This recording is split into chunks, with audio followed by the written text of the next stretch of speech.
అదేం చేస్తుందంటే మనస్సు భ్రమింపజేయడానికి బాహ్య ఆకారాన్ని కల్పిస్తుంది, ముక్కు చెవులు కల్పించదు. మనకేం చేస్తుంది, ఎవరో పోతున్నారు ముసుగేసుకుని పోతున్నారు, ఇదంతా భాగవతంలో చెప్తుంది. ఈరోజు మీరు హ్యాపీ కదా, ఒకరోజు మీకు ముసుగేసుకుని ఇచ్చేస్తుంది. అందరూ చెప్పాడు, ఇంద్రియములు అసత్యవాదులు అయ్యేలోగా మీరు ఇంద్రియముల చేతి సంపాదించిన సామర్థ్యం చేతి ఇంద్రియాన్ని జయించేసి ఇంద్రియాలంబనం చేయకుండా ఉండే శక్తికే ముక్తి. మీరు ఒకరోజు మనందరికీ ఇంద్రియాలు చెడిపోతాయి కదా, ఖచ్చితంగా చెడిపోతాయి. ఈలోగా మనం ఏంటంటే ప్రతిరోజు లోపల కూర్చొని భ్రమ కలిగిస్తే ఎట్ట కలిగిస్తాయని చూడాలి. అట్ట కలిగించడానికి మనం ప్రాక్టీస్ చేస్తే కదా మనకు తెలుస్తాయి. ఇప్పుడు మా అమ్మ ఉండేది, టైం ఎంత అయింది అని అడుగుతున్నాను. ఆమెకు ఎందుకు టైం మనకు తెలియదు. ఆమె కళ్ళు కనిపించేది, మా పెద్ద చచ్చిపోయింది నేను. ఆమె కళ్ళు కనిపించింది అంటే ఎంత కనిపించిందంటే గుడ్లు పెరికేసినాయి, బాల్స్ కూడా లేవు, ఇమేజిన్ లైట్ లాంగ్ రైట్ పోయేదానికి కూడా. ఆమె ఏమైందంటే ఉదయం అయిందా అంటుంది. అప్పుడు అందరూ మంచి వేడిలో కూర్చొని భోజనం చేస్తుంటారు. రాత్రి అని అడుగుతున్నాను.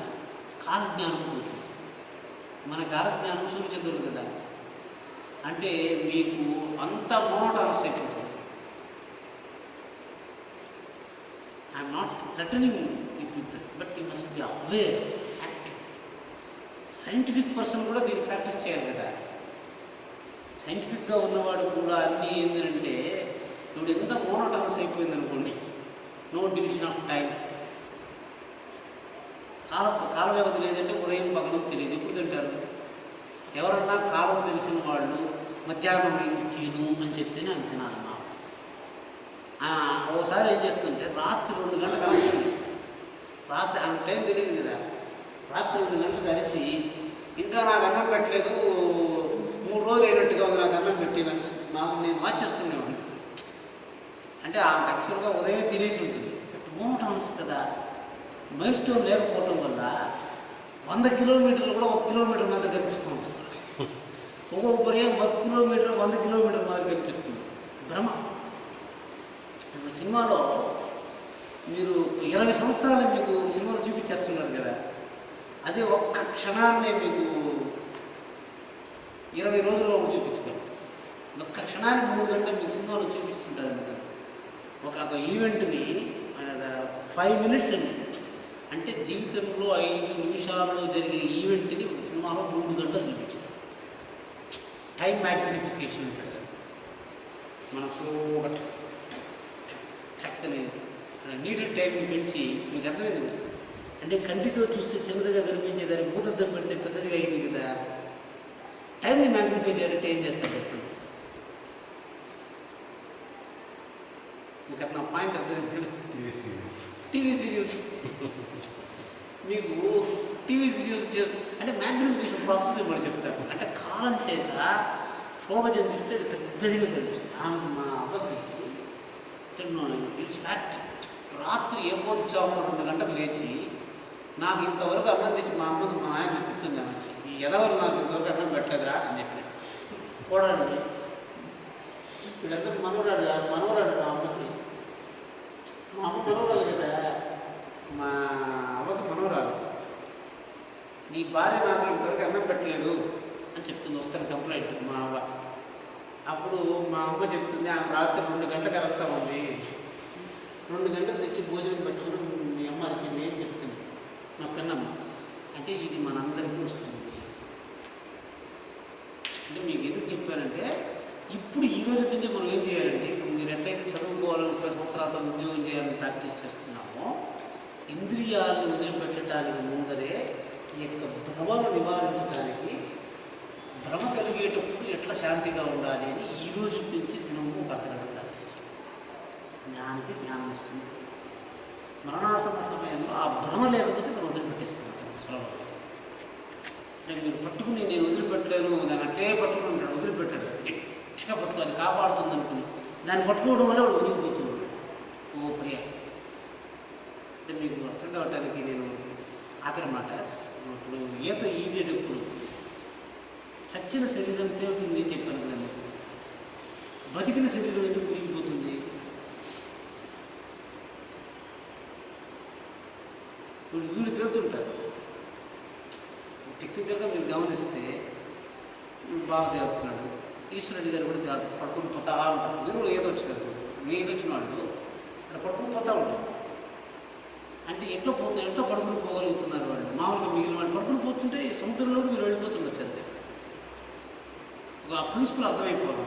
ఎట్లుంటే నేల మీద మనం ఫ్లోటింగ్గా ఉంటాం, just without weaving legs also. కాళ్ళు చేతులు కూడా కదిలించాల్సిన పని. ఎందుకు మునిగిపోతున్నారు కొంతమంది చెప్పండి. వీళ్ళు కూడా ఒక 10 నిమిషాలు ట్రై చేయగలరు, అయితే వీళ్ళు ఎక్కువగా దీర్ఘకాలం చేస్తారు. ఎందుకు ఏం చెప్పండి? ఎందుకు మునిగిపోతున్నారు అంటే నేను చెప్పాడు, భయం వల్ల శరీరాన్ని గట్టిగా పట్టుకోవటం వల్ల స్పాజం వస్తుంది. స్పాజం వస్తే డెన్సిటీ పెరుగుతుంది, డెన్సిటీ పెరుగుతుంది. ఎవడు నిర్భయంగా ఉంటాడో వాడి కండరాలు లూజ్గా ఉంటాయి. ఎవడికి లూజ్గా ఉంటుంది? భయం వల్ల శరీరం మునిగిపోతుంది. భయాన్ని వదిలిపెట్టేశారంటే శరీరం. భయం ఎప్పుడు వదిలిపెట్టగలము? ఈ నీళ్లు నన్ను ఏమీ చేయలేదు అనే జ్ఞానం వస్తే కానీ మీరు భయాన్ని వదిలిపెట్టాలి. అంటే భయం వదిలిపెట్టాలంటే నేను నీళ్ళలోకి వెళ్ళి 2-3 నిమిషాలుగా గాలి లేకుండా ఉండగలను అనే జ్ఞానం వస్తేనే మీరు భయం వదిలిపెట్టాలి. అంతే కదా? అంటే ఇప్పుడు మీరు ఆ రకంగా ఇంద్రియముల చేష్టల నుంచి ఏది చూస్తే ఏవి, ఏది వింటే ఏవి అనుకుని మీరు కూర్చుని ప్రతిరోజు 15 నిమిషాలు ప్రాక్టీస్, ఎక్సర్సైజ్. ఇంజనీరింగ్ చదివినట్టే. మన బాగా వచ్చే స్వామి మోకాళ్ళ కుర్చీలో కూర్చుంటే సాధ్యమైనంత వరకు బాల్యాన్ని విడిచిపెట్టదు. దాన్ని మనం చేసే పెద్దదండి, మోకాళ్ళ నొప్పులుగా ఉండే కూర్చోపాకండి అనే ప్రిన్సిపల్ వదిలిపెట్టేసి have to make that to exist. ఆ ప్రిన్సిపల్, ఒక ప్రిన్సిపల్ని మీరు వదిలిపెట్టేస్తున్నారంటే you are starting to practise to become gold అన్నమాట. సాధ్యమైనంత వరకు మనం ఆ యొక్క స్ట్రెంగ్త్ని ఇవ్వటానికి ట్రై చేయాలి. Modern theory is different. వీళ్ళు మన అభ్యాసాలు వదిలిపెట్టుకోవాలి సాధ్యమైనంత వరకు. మా నాన్నగారు మీరు చూసుంటారు, మీరు అనుకోండి, హాస్పిటల్లో టాయిలెట్కి వెళ్ళాలంటే కూడా ఒక చేయి పెట్టుకుంటే ఒప్పుకునేవాడు. అంటే ఏంటి, నాకు సపోజ్ సరే పడిపోయినా ఎత్తుకోమండి అని ఎవడో ఉన్నాడు, వాడు వెంటనే ఓన్ మ్యాన్ అయిపోతుంది. అంటే ఆయనకు రాంగ్ ప్రిన్సిపల్స్ ఉన్నాయి, that killed him. It's wrong principles. Doctor దగ్గరికి వెళ్ళను అంటే విషాన్ని ప్రవేశించడానికి ఒక అవకాశం ఇచ్చేసి ఆ విషయాన్ని బయటకు తీయవలసిన ప్రక్రియ ఆయన చేయండి. మీ ఫాదర్ అంటే ఒక పారాసైట్ లోపలికి వెళ్ళిపోయింది. పారాసైట్ లోపలికి వెళ్ళిపోతే పారాసైట్ని పంపించి యోగమన్నా చేయాలి, లేకపోతే ఔషధాలన్నా స్వీకరించాలి, లేకపోతే డాక్టర్నా పంపించాలి. ఈ డి నాట్ పర్మిట్ డాక్టర్. లోకం మీద విరక్తి వచ్చేసింది, అందులో యోగం చేయాలి. మీకు సింపుల్, మీకు ప్రతిరోజు స్నానం చేయగలరండి, ప్రతిరోజు చేయగలిగిన పని. కానీ మనస్సులో ఉన్నటువంటి స్థానత వల్ల ఇప్పుడు మీరు జపం చేస్తున్నారు, కన్వీనియంట్గా ఉపవాసం జరిగితే మీరు జపాన్ని వదిలిపెట్టారు, మళ్ళీ చేశాను. మనం కర్మ భ్రష్టత రాకపోవడం. కర్మల్ని పెంచే కొద్దీ బాల్యం వస్తుంది, కర్మల్ని తగ్గించే కొద్దీ వృద్ధాప్యం వచ్చేస్తుంది. యూ షుడ్ నాట్ రిలాక్స్ అయిపోయింది అంటే మీరు బికమ్ మెయిన్ ఇంటెన్షన్ ఈజ్ పాపం వదిలిపెట్టడము. పాపం వదిలిపెట్టేస్తే మీకు సోమరితనం రాదండి. పాపమే మన మనసును అడ్డుపడుతూ ఉంది. ఇంపార్టెంట్ పాప ఎంత పాపము అదే కదా భాగవతంలో చెప్పింది. పుణ్యస్య ఫలమిచ్చంతి. మనందరం ఎట్లా చేస్తున్నాము అంటే విరోధం చెప్తున్నాడు. పుణ్యస్య ఫలమిచ్చంతి, పుణ్యం నేర్చంతి మానవ, ఫలం పాపస్య నేర్చంతి, పాపం కుర్వంతి యత్నత. పుణ్య ఫలము కావాలనుకుంటాము, పుణ్యాన్ని చేయము. పాప ఫలము వద్దంటూ ఉంటాము, పాపాన్ని ప్రయత్నపూర్వకంగా చేస్తాము. ఇవి జరిగింది. అంటే మీరు పుణ్యఫలం కావాలి అని అనుకోవాల్సిన అవసరం లేదు, పుణ్యాన్ని చేయండి. అదే రకంగా పాప ఫలం వద్దు అని అనుకోవటం వల్ల ప్రయోజనం లేదు. పాపను వదిలిపెట్టేయాలి. పాప నివృత్తి అంటే ఏంటి? ఉపనిషత్ వాక్యం ఏంటంటే నావిరతో దుశ్చరితాత్, మీరు దుశ్చరిత నుంచి అంటే పాపాన్ని చింతించటం గురించి, పాపాన్ని చేయటం గురించి వేరు కానంత వరకు నావిరతో దుశ్చరితాత్, నాశాంతో నా సమాహిత, నాశాంత మనసో వాపి ప్రజ్ఞానీనేమాప్య. ఒక శాంతిని, ఆనందాన్ని మీరన్నీ వచ్చేసిందండి. ఏంటిది మీరు పడిపోతారు. చూడండి, ఎవరు మీరు కోటీశ్వరులు, ఎవరు తక్కువగా ఉంటున్నారు, మిమ్మల్ని నేను పొడవ పెట్టించేస్తాను. 2 నిమిషాలు పడిపోతాము. పడడం అంటే ఏంటి? మీ యాక్టివిటీని కాంప్రమైజ్ చేసి, ఈరోజు ఉదయం నేను ట్రెడ్మిల్ మీద 6 గంటలకు నడవాలంటే అది నడవటం వదిలిపెట్టి వేరే పని చేస్తున్నాం అంటే పడినట్లేదు. మీరు సిస్టర్ని ప్రొటెక్ట్ చేయడానికి చేయవలసిన పుణ్యకర్మలకు విరోధంగా, శాస్త్రకర్మల్ని విరోధంగా ప్రవర్తించే కర్మ ఏదైనా కూడా you are making away from that. అంతే కదా, ప్రలోభపడుతున్నాం కదా. అటో యముడు నాచికేతుడికి ఏం చెప్పాడు అంటే, బహువు పశువు అంటే బహువును పశువును హిరణ్యం అని చెప్తాడు. గణీశ్వ స్వయంజ జీవి శరదో యావచ్చి చెప్తారు. అంటే బహూన్ పశువున్ హస్తి హిరణ్యమశ్వ భూమేర్ మహదాయుధనం గణేశ్వ స్వయంజ జీవి శరదో యావదిచ్చేసి. అంటే యముడి దగ్గరికి పోయి ముక్తిని అడగాలండి. భగవంతుడి దగ్గరికి పోయి మీకు అది ఇస్తాను, ఇది ఇస్తాను అని చెప్తాడండి. చెప్తే నాచికేతుడు అంటాడు, శోభావర్త్య యదంతి కేతు సర్వేంద్రియాణం జరయంతి తేజ అపిసర్వం జీవితమల్పమేవ తవైవ వాహాస్తు తవ నృత్య గీతే. అవి ఇచ్చింది కూడా వెనక్కి ఇచ్చేస్తాడు. నాకు ఏమి వద్దు, కేవలం అంటే చెప్తాడు, నా విత్తేన తప్పనీయో మనుష్యా తప్స్యామహే విత్తమద్రాక్ష్మ చేత్వ. ఇప్పుడు మనం సంపాదించేదంతా లోకంలో ఉపయోగపడుతుంది. ఇప్పుడు ఇంతకుముందే చెప్పారు కదా, డబ్బు, గౌరవం, ఇన్ని లోక వస్తువులు. లోపల మీరు స్వర్గానికి పోవాల్సిన పని, కళ్ళు మూస్తూనే మీరు సంపాదించినటువంటిది కనపడదు. మీరు స్వర్గానికి వెళ్ళాల్సిన పని, భార్యాభర్తలు కళ్ళు మూసుకొని చెవులు మూసుకుంటూనే ఇక్కడే మాయమైపోయినారు. ఇంక మనసులో ఉన్నారు. ఇక్కడుండే భార్యాభర్తలు వాళ్ళు ఉన్నారు. లోకంలో చూస్తున్న ఇంద్రియాన్ని వాడేంతసేపే భార్యాభర్తలు కానీ లోపలికి వెళ్ళిన తర్వాత భార్యాభర్తలు ఉన్నారు.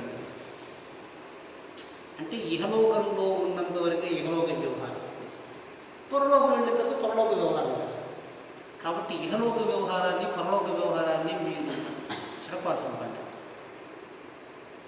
మనస్సు పరలోకం కదా. పరలోకం అంటే మనస్సే అండి, ఇహలోకం అంటే ఇంద్రియాలండి. మనస్సులోకి తీసుకుని వెళ్ళే విషయాలంతా మీకు ఇష్టమైంది.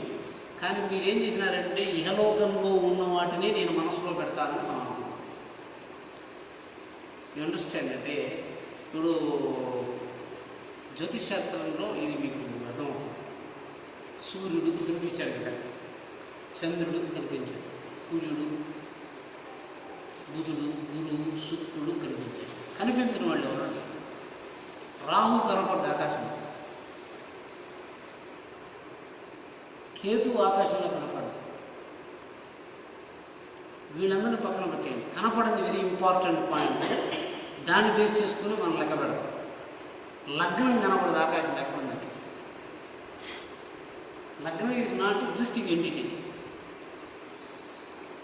అంటే మీరు లెక్క పెట్టేటప్పుడు అన్నీ ఉండే గ్రహాలు అయితే ఎక్కడి నుంచి లెక్క పెట్టాలి? ఆ లెక్క పెట్టే పాయింట్ లగతి, ఇది లగ్న. లగ్నం అనేటువంటిది ఎగ్జిస్టింగ్ ఎంటిటీ కాదు. రాహు ఎగ్జిస్టింగ్ ఎంటిటీ కాదు. వీళ్ళెక్కడ కేతు ఎగ్జిస్టింగ్ ఎంటిటీ కాదు. ఇంకా ఏమిటంటే రాహుకాలము, ఈ కాలాలన్నీ ఎగ్జిస్టింగ్ ఎంటిటీస్ కావాలి. సూర్యుడు ఉన్నాడు, చంద్రుడు ఉన్నాడు, బుధుడు ఉన్నాడు, వీళ్ళు ఉన్నారు, అది వాస్తవం. వాళ్ళ లోకంలో ఉన్నారు, మన వాళ్ళని. ఎందుకంటే మనం ఈ శేషాలు చూసినట్టే దాని కూడా చూస్తున్నాం. మీరు చూడండి ఉంటుంది లగ్నం, అది మీరు అందువల్ల లగ్నం ఇంపార్టెంట్. లగ్నం స్యాత్ ఉదయం రాశి అన్నాడు. లగ్నం అంటే ఏమీ అడిగింది, నువ్వు ఉండే చోటుని సూర్యుడి యొక్క కిరణం ఎక్కడ స్పర్శిస్తుందో అది లగ్నం అంట. అది గ్రహం కాదు. జాతకంలో లా అని వేసి ఉంటారు చూసారా, అది మీ లైఫ్ని చేంజ్ చేసేస్తుంది. ఎందుకని ఇవన్నీ ఉండేవి, అవి మీరు దాన్ని ఏమీ చేయలేదు. ఏది లేనిది అది మీ వశంలో ఉండేది.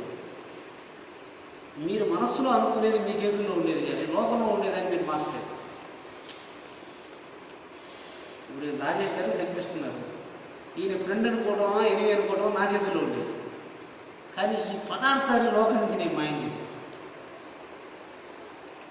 లోక వ్యవహారాన్ని మీరు ఏమీ చేయలేదు, పరలోక వ్యవహారాన్ని మీరు అన్నీ మార్చలేదు. మీకు బాగా అర్థం చేసుకోండి. ఇహలోక వ్యవహారం పట్ల మీకు అధికారం కావాలంటే ఇహలోక వస్తువులు ఆటంకపరుస్తాయి, పరలోక వస్తువులు ఏవి ఆటంకపరచవు. మీ మెమరీలో పారిపోయేదే కదా.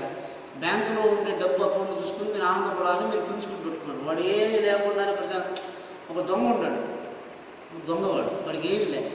వాడు ఏం చేస్తూ ఉంటాడు, ఎవరైనా బ్యాంకులో డిపాజిట్ చేస్తూ ఉంటాడు, సంతోషపడుతూ ఉంటాడు. ఎందుకని వాడు తోస్తూ ఉంటాడు. మీకు బ్యాంకులో డబ్బు చూస్తే మీకు ఆనందం వస్తూ ఉంటుంది. ఒకడికి దొంగకి ఏమిటి ఆనందం, ఎవరన్నా సంపాదిస్తూ ఉంటే ఆనందంగా ఉంటుంది. వాడు దొంగతనం చేయొచ్చు కదా వాడు. అంటే దృష్టి. దొంగకి పరద్రవ్యాన్ని చూస్తున్న కొద్దీ బలం పెరుగుతుంది. మనం సంపాదించి బ్యాంక్ చేసుకుంటే సంతోషం, దాని పరిస్థితి మనకి తెలుసు. కాబట్టి పరద్రవ్యాన్ని యథేచ్ఛగా కల్పించుకోవచ్చు. పరలోక ద్రవ్యాన్ని, ఇహలోక ద్రవ్యం యథేచ్ఛగా ఉంటుంది. కాబట్టి ఎప్పుడు కూడా స్వర్గం కూడా పరలోక ద్రవ్యమే కానీ ఇహలోక ద్రవ్యం కాదు. మనందరం చచ్చిపోయి స్వర్గానికి పోవాలి అనే కోరికతో ఉండేవాళ్ళము. ఎంటైర్ హిందూ ధర్మ ఇస్ కన్స్ట్రక్టెడ్ ఆన్ పరలోక ద్రవ్యం, నాట్ ఆన్ ఇహలోక ద్రవ్యం. అంటే ఇక్కడ ఉండేదాన్ని బేస్ చేసుకొని చేసేది ఏది మనం ఇంట్రెస్టెడ్ కాదు. ఎందుకంటే అది అందరికీ వస్తూ ఉంది. కుక్కరు గాడిదలు వచ్చినట్టే మనం అనుకుంటుంది. కానీ పరలోక ద్రవ్యం వాటికి దొరుకుతుంది. ఎంత గొప్పగా అనుకుంటే అంత గొప్పది కదా. చూడండి, యోచించండి, అర్థమైపోయింది. ఒక కరెన్సీని చూసి 10,000 అంటే మీరు హ్యాపీగా ఫీల్ అవుతుంది. ధోని సంతకం పెట్టించినాడని మనం పెట్టుకొని, ధోని పెట్టినాడని టేబుల్ పెట్టుకొని, బ్యాట్ని ధోని సంతకం పెట్టినాడని ₹1,00,000 అనుకుంటున్నాడు. పిచ్చి కదా అది. అంటే ఆ పిచ్చిని పెట్టుకోవడానికి మీరు ఎంతన్నా పిచ్చి పెట్టుకోండి, చిన్న పిచ్చిని పెట్టుకోకూడదు. అంటే వాచా దరిద్రం ఉండకూడదు. మీకు తెలుసుంటుంది, అందరూ పెద్దవాళ్ళు చెప్పుకుంటారు కదా. వాచా దారిద్ర్యం అంటే వెంకటేశ్వర స్వామికి మామూలు కథ పెట్టకదండి. స్వామి, నేను పదార్థాలు చెల్లిని సంతోషపెట్టలేను అంటే ఇది ఏమి మాటలతో సంతోషపెడతాను. సరే అండి, నైవేద్యం పెట్టాలి. నీకు 1000 కిలోలు చక్కెర అన్నాడు.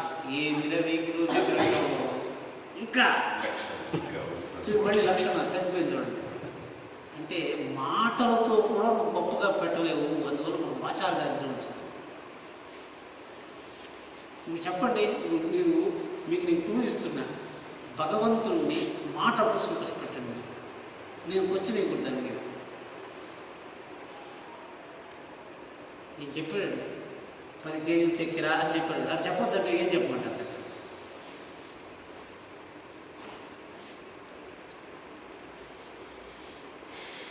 అదే దివ్యశక్తి. అది తెలిసిపోతే ఇంక మీకు హృదయం పవిత్రమైపోతుంది కదా. మీకు అర్థమైంది? ఏముందండి, మీకు అర్థమైంది కదా.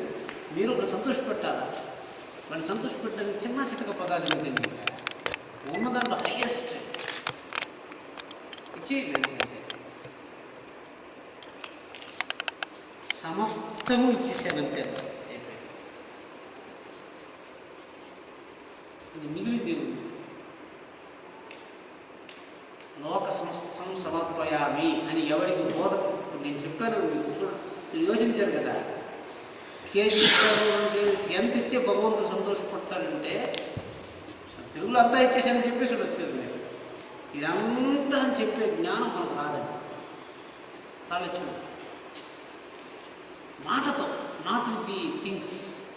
భగవంతుని మాటతో సంతోషపెట్టండి అంటే ఏ మాట చెప్తే భగవంతుడు సంతోషపడతాడో ఆ మాట మనకు స్ఫురించదు.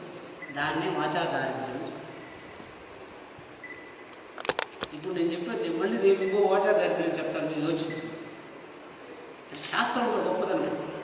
దరిద్రాలు మనకి ఎన్ని వాచా దరిద్రాలు ఉన్నాయని తెలుసుకుంటాయి. ఇప్పుడు నేను చెప్పాను కదా, మనం అంటే మీరు 10 నిమిషాలు యోచిస్తే కూడా మీరు ఏం చెప్తే అని అర్థం వస్తుంది కదా. అప్పుడు అడిగాడు, సమస్తం అనిచ్చావు సర్వం ఇవ్వలేదని అడిగాడు భగవంతుడు. ఇవన్నీ సర్వం అంటే జ్ఞానం ఉండాలి. ఇప్పుడు ఏది కూడా మిగలకుండా భగవంతుడికి ఇచ్చేయాలంటే ఒక పదం, ఆ పదం ఇవ్వాలండి. అదే బ్రహ్మ అంటే ఏమిటి మనం చెప్పాలి సార్. ఇదిచ్చంతో బ్రహ్మచర్యంచరని పరమాత్మ చెప్తున్నాడు. సర్వే వేదాః యత్పదమామనంతి తపాంసి సర్వాణి యద్వదంతి బ్రహ్మచర్యం యదిచ్చంతో చరంతి తత్సర్వం సంగ్రహేణ బ్రవీమి ఓం ఇత్యేతత్. అంటే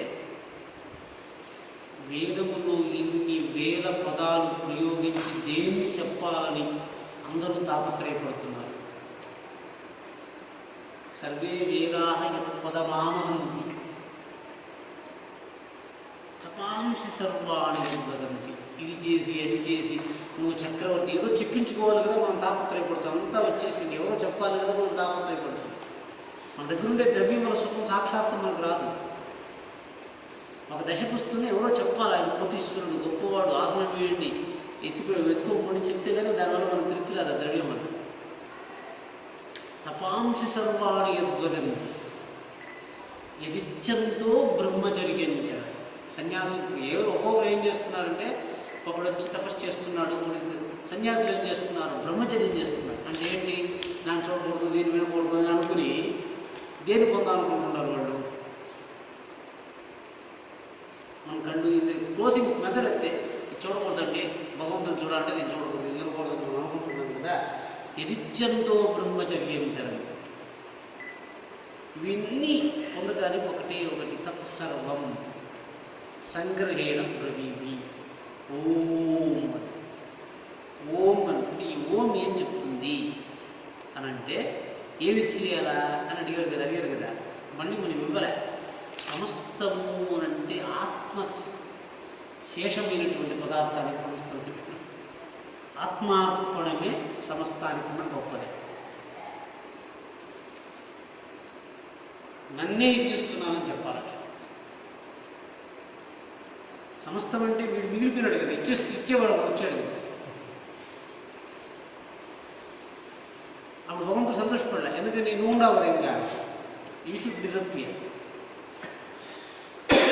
అంటే ఇంకొక ఆచార్యాన్ని వచ్చింది. అంటే మనల్ని పిలుచుకొని ఇంకోటి ఇచ్చాము అంటే ఈ జ్ఞానం వచ్చేప్పుడు వాడు అని చెప్పాడు. ఓం అంటే ఏంటి అని అడిగాడు. సెల్ఫ్. కాబట్టి అంటే ఏం లేదు, కేవలం నీకు శాస్త్రంలో కాలక్షేపం అంటే మనం అన్నీ ఖర్చు పెట్టేదంతా కాలక్షేపం మీదే ఖర్చు పెడుతున్నాం. మన ఎక్స్పెండిచర్ అంతా కాలక్షేపం మీద. కాలక్షేపము అంటే ఇంద్రియములని దుర్వినియోగం చేయకుండా శాంతిగా వాడగలిగే శక్తిని కాలక్షేపం. ఇప్పుడు కాలం ప్రతికూలంగా మనకు పరిణమిస్తుంది. అంటే కష్టం వచ్చినప్పుడు సమయం గడవచ్చు. అంటే చూసేది అది మిమ్మల్ని చూడకుండా చేయాలని మీరు చూడకుండా ఉండలేదు. తెలిసిపోతూ ఉంటుంది. ఒక పేషెంట్ హాస్పిటల్లో ఉంటాడు, ఉదయం క్యారియర్, మధ్యాహ్నం క్యారియర్, పేషెంట్ తెలిసి తలనొప్పిగా ఉంది, చూసారా 1 గంట ఇప్పుడు మీకు మెగ్నిఫై ఎప్పుడు పోతుందండి కదా. దుఃఖకాలంలో కాలం విపరీతంగా పరిణమిస్తుంది. సుఖకాలంలో అనంతమైన కాలం అనుభవం. అంటే సుఖము కాలం యొక్క పరిమాణాన్ని తగ్గించేస్తుంది, దుఃఖము అత్యల్పమైన కాలాన్ని కూడా ఆనందంగా మార్చేస్తుంది. అందువల్ల మనకు హాస్పిటల్లో ఉంటే ఎవరైనా పేషెంట్స్ ఉంటే టైం ఎక్స్ప్రెషన్ మీకు ఆచార్య పురుషులు ఇవ్వగలిగినటువంటి అత్యంత గొప్పదైనటువంటి అనుగ్రహం ఏంటంటే ఇంద్రియ కాలం గడుస్తుంది క్షోభ చెందనివ్వకుండా పెట్టుకుంటాం. కాలజ్ఞానం లేకుండా మిమ్మల్ని శాంతిగా పెడతాడు. అది జ్ఞానప్రభావం వస్తుంది. ఎంటర్టైన్మెంట్, చూడటానికి, వినటానికి, తినటానికి అన్నిటికీ ఒకే వస్తువుని ఇచ్చేస్తాడు. అది జ్ఞానం. జ్ఞానం అంటే ఇంద్రియాలు తీసుకునేది. జ్ఞానం అంటే ఏమిటి? కంటితో తీసుకుంటే లైట్ జ్ఞానం, చెవితో తీసుకుంటే శబ్దం జ్ఞానం. కాబట్టి అన్నింటికి ఒకే పదార్థాన్ని ఇస్తాడు, ఆహారం. అది బ్రహ్మజ్ఞానం. అంటే మీరు please spend your time what is expected every day at least half an hour alone, becoming inverted. ఇంటర్నల్గా అయిపోయి ఏకాంతంగా కాలం గడపాలి. ఈ శక్తి మీకు దీర్ఘకాలంలో ఉండవచ్చు. ఇప్పుడు ఏమిటంటే మనం చూస్తే నేహాక్రమణాశోస్తి ప్రత్యవాయువుల విద్యతే స్వల్పమప్యస్య ధర్మస్య త్రాయతో మహతో భయాత్. ఒక కించిత్ ధర్మాన్ని విడిచిపెట్టకుండా ఆచరిస్తే మహాపాపాల నుంచి కాపాడిస్తుంది. నేహ అభిక్రమణాశోస్తి ప్రత్యవాయువుల విద్యతే. మహత్కార్యాన్ని చేయడానికి రేపు ఎల్లుండి అనుకోకూడదు అని గీతాశాస్త్రం. ఎందుకని అంటే మీరు కించిత్ ధర్మాన్ని అనుష్ఠిస్తే,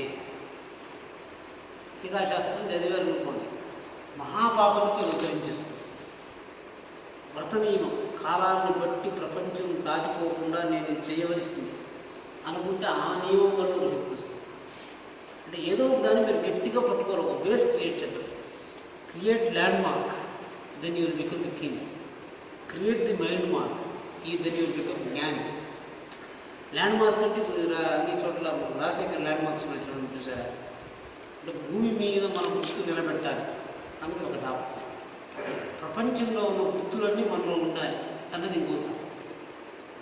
ఈ రెండో తాపత్రయం వల్ల మీకు గుర్తు వస్తుంది. గుర్తు అంటే ఏం లేదండి, ఇప్పుడు మీరు కూర్చుని ఉన్నారు కదా, మనం డిస్ట్రాక్ట్ చేయదు. మీ కర్మ నుంచి వేరే అదే అంటే మాటి మీకు జ్ఞాపకం చేస్తున్నాను అంతే. ఇవన్నీ ఏంటంటే ఎవరో చెప్పటం వల్ల వచ్చేవి కాదు. అది జ్ఞానకృప అంటే only up to the point of making you to get inspire. Inspire అంటే ఏంటండి? ఇన్స్పైర్ చేస్తే ఏం చేశాను చెప్పారు కదా. అంటే శ్వాస తీసుకునేటప్పుడు ఇన్స్పిరేషన్ అంటే లోపలికి వెళ్ళే శ్వాస కదా. అంటే మీ యొక్క శ్వాసను ఉద్బోధ చేయటానికి బయట శ్వాస లోపలికి వెళ్తుంది, అంతే కదా. ఆశ్వాసనం ఏంటంటే మీ శ్వాసతో పాటు పక్కన మీకోసం ఒక శ్వాస తీసుకున్నాడు, కానీ అది మీకు ప్రయోజనం లేదు. ఆయన కూడా మీకోసం శ్వాస తీసుకుని మీరు ఊతా ఉంటే ఆయన కూడా ఊతా ఉంటాడు. ఎందుకంటే in order to make you feel that this effort is required. అంటే మీరు వీలుంటే త్రిపుర రహస్యం దాంట్లో ఒక బ్రహ్మజ్ఞాని చుట్టుపక్కల ఉండే వాళ్ళందరినీ బ్రహ్మజ్ఞానిగా మార్చేస్తారు. వాడు అప్పుడు అది విద్యానగరం అయిపోయిందని త్రిపుర రహస్యం పుస్తకంలో రాశారు.